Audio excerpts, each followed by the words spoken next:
There is a bag of granola in your pantry right now that you do not think twice about. You eat it by the handful. You have probably never checked the label because you already know it is healthy. You bought the organic kind. That single word, organic, has been doing all your nutritional thinking for you. And the food industry built it that way on purpose. Phenomenon. You have eaten something today that you believed was healthy, and that belief changed how much of it you ate. Not because the food was different, because the label was. This is not a niche quirk of anxious health food shoppers. It is a documented, reproducible shift in human judgment that happens to virtually everyone exposed to certain words. The word organic, the phrase made with whole grains, the claim all natural, each one triggers the same cognitive shortcut. If one thing about this food is good, the whole food must be good. Researchers call it the health halo effect. You buy a salad at a fast food chain and your brain quietly grants you permission to order a larger portion because you already made the healthy choice. You pick the gluten-free cookie over the regular one, and your brain registers it as lower in calories, even when it is not. You reach back into the organic granola bag a third time because nothing you have eaten today feels like it really counted. This is not a failure of willpower. It is a failure of the information environment, one that food marketers have spent decades deliberately engineering. The halo is not an accident. Mechanism. Your brain did not receive the organic label as a data point. It received it as a verdict. In 2010, Jonathan Schultz and Norbert Schwartz ran a series of experiments asking participants to estimate the calorie content of foods described as either conventional or organic. The foods were identical. The organic versions were consistently judged to be lower in calories by a meaningful margin, and participants recommended larger serving sizes for them. One word. No change to the actual product, a measurable shift in every nutritional judgment that followed. This is the architecture of the health halo. A single positive attribute contaminates the entire evaluation of a product. It is not that people consciously think organic means low calorie. They do not. The transfer happens below awareness. The word organic activates a cluster of associations: natural, pure, careful, safe. And those associations bleed into every judgment the person then makes about the food. Calories, portion, frequency, how often you go back for more. Philippe Chandon and colleagues at INSEAD documented the same mechanism in fast food contexts in 2007. When a restaurant was framed as a healthy option, not through any change to the food, just through the framing, diners underestimated the calorie content of their meals significantly and were more likely to add high-calorie sides. The healthy frame did not make people eat less. It gave them permission to eat more. The halo does not just change how many calories you estimate. It changes how much you physically take. A 2014 meta-analysis by Natalina Zlatewska and colleagues, published in the Journal of Marketing, examined the relationship between health claims and consumption across dozens of studies. The finding was consistent. Health claims increase consumption volume. People eat more of a food when it carries a health-related claim than when the same food carries no such claim. The permission is not just psychological. It is physical, measurable in grams and servings. This is the serving size multiplier. The halo does not just make you underestimate when a single serving contains. It makes you take a larger serving in the first place, and then it makes you go back for more, because nothing you have eaten has registered as a real indulgence. The caloric math underneath has not changed, only your permission structure has. Besson and colleagues confirmed in a 2025 paper that the organic halo specifically amplifies this effect. Organic claims not only reduced calorie estimates, they increased intended consumption frequency. The healthier people believed a food to be, the more often they intended to eat it. The food industry has industrialized this loop. A product gains an organic certification, the marketing amplifies that single attribute across the entire brand presentation, and the result is a customer who eats more while feeling better about it. That is not a side effect. Trap. Your organic aisle is the most concentrated deployment of the health halo in retail.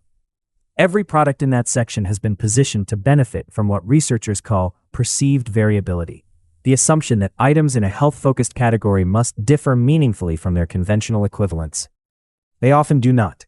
Organic chocolate chip cookies have calorie counts within a few % of standard versions. Organic crackers frequently carry more sodium than their non-organic counterparts. Organic granola is typically calorie-dense by design. The oats, nuts, and dried fruit that make it wholesome also make it calorically equivalent to many snack foods you would never eat by the handful. Sundar and colleagues, publishing in Psychology and Marketing in 2015, showed that perceived variability, the belief that there is meaningful spread in healthfulness across a category, actually increases the halo effect for items at the healthy end of that perceived spread. Placing a product in the organic section does not just give it one health cue, it gives it the reflected glow of every other product in the section. Whole Foods, Trader Joe's, and every mainstream supermarket's natural sub-brand has built store layouts around this effect. The section itself is the signal. You walk in already trusting everything on the shelf. That trust was architecturally manufactured before you picked up a single product. If you want to stop being the person this works on, hit subscribe. We decode a new manipulation system every week, and knowing it is the only defense that actually holds. Let us keep going. The restaurant menu is the health halo operating at maximum efficiency, because you cannot check the back of the box. Sundar and colleagues at INSEAD documented in 2007 how a single framing change, labeling a restaurant as a healthy option, caused diners to systematically underestimate meal calories while simultaneously choosing higher calorie add-ons. The salad came with croutons, the creamy dressing, the extra avocado. Each individual addition felt justified, even virtuous, because the overall frame was health. The total caloric intake was higher in the healthy framed restaurant than in the control condition. This is not just a fast food problem. It is endemic to every menu that uses language like farm to table, locally sourced, house-made, or clean. Each of those phrases activates the same cluster of associations that organic does. They signal care, intentionality, and by extension, lower caloric consequence. The diner's internal accounting relaxes. The extra glass of wine, the shared dessert, the bread, none of it registers the way it would at a restaurant with no health signaling at all. And because menus do not carry nutrition panels, there is no number to correct the halo. The only information you receive is what the menu writer chose to tell you. Every positive attribute they name and every negative attribute they omit is an active manipulation of your nutritional judgment before you order a single thing. The health food snack category is where the halo effect reaches its most profitable expression. Protein bars, green juice, veggie chips, rice cakes, superfood trail mix, each of these products was formulated around a single positive attribute that could anchor an entire health narrative. The protein bar leads with protein, because protein is associated with fitness and leanness. The green juice leads with greens, because greens carry unambiguous health associations. The veggie chip leads with the word veggie, because vegetables carry more health permission than potatoes, even when the product is predominantly potato starch. In every case, the named attribute is real. The protein bar does contain protein. The green juice does contain greens. The veggie chip does contain some vegetable powder. But the attribute that was named is not the attribute that determines the product's overall nutritional profile. The protein bar also contains as much sugar as a standard candy bar. The green juice also contains 50 grams of sugar from fruit concentrate. The veggie chip also has the same caloric density as a standard potato chip. Besson and colleagues' 2025 research on the organic halo found that the strength of the halo correlates with how salient the positive attribute is in the product's presentation, not with the product's actual nutritional quality. The more prominently the positive claim is displayed, the larger the halo. Food manufacturers know this. The single most important word on that package was put there specifically to do this to you.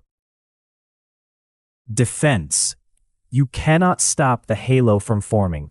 It happens before conscious thought.